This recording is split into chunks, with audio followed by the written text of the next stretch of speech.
Okay. You must obey this now, for a law that he that will not work shall not eat, except by sickness or to be disabled. For the labors of 30 or 40 honest and industrious men shall not be consumed to maintain 150 idle loiterers. Translate that journal entry for me, please.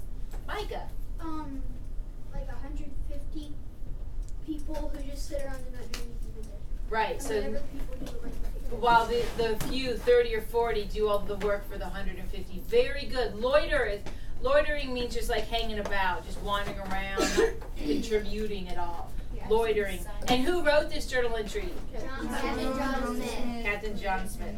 On September 10th, 1608, Captain John Smith takes the oath of office and becomes our new president.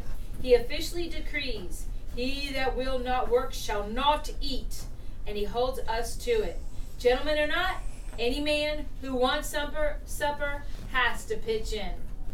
But even with this decree, he is well liked. Unlike President Wingfield and Radcliffe before him, Captain Smith divides the rations equally with us and works right alongside us, sharing the burdens too. And he says, in the cabin, he has always shared with Reverend Hunt, John Layden, and others. And he stays in the cabin. There will be no mansion in the woods for President Smith.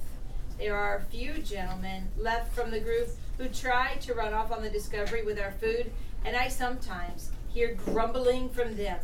But they are far outnumbered now by men, new settlers and old, who have great respect and trust for Captain Smith. So now I am the page of a ruler. It is the most important job I have ever had in my life. I wish my mom could know, and I hope she does know, taking a peek down from heaven now and then. She would also be very surprised to see that a commoner is our president. I think it would make her happy to know that here in the New World, the gentlemen don't hold all of the power. Captain Smith continues to write our story. He is also drawing maps of the rivers and land that he has found on his exploration trips. I'm relieved to find out that not all of his writings were destroyed in the fire. Some of the pages had already been sent back to England with Captain Newport. One day in late September, Richard and I are in the field harvesting vegetables. We have grown them the way the Namatok taught us, planting the corn and beans together in a mound so that the bean plants can climb up the corn stalks. Draw that real quickly. Draw what that would look like if you're planting the beans and the corn together. Now we know where we live what corn looks like, right? The fields of corn that we've seen, not just the fields of tobacco that we have around here. We also see sometimes fields of soy. But if you're planting corn and beans together, what would that look like?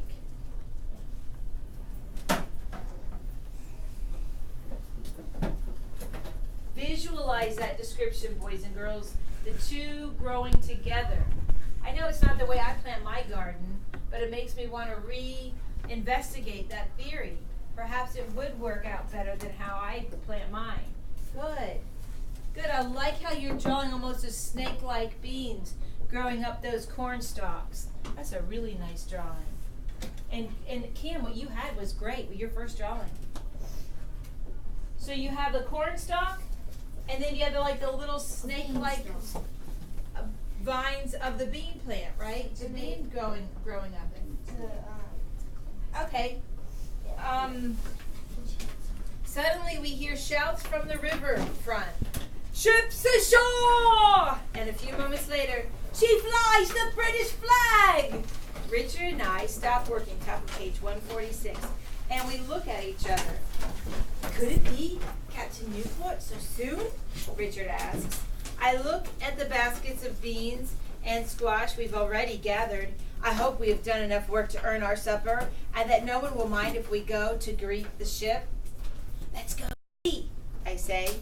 Other men come to the riverfront as well. We watch as the ship glides towards the shore.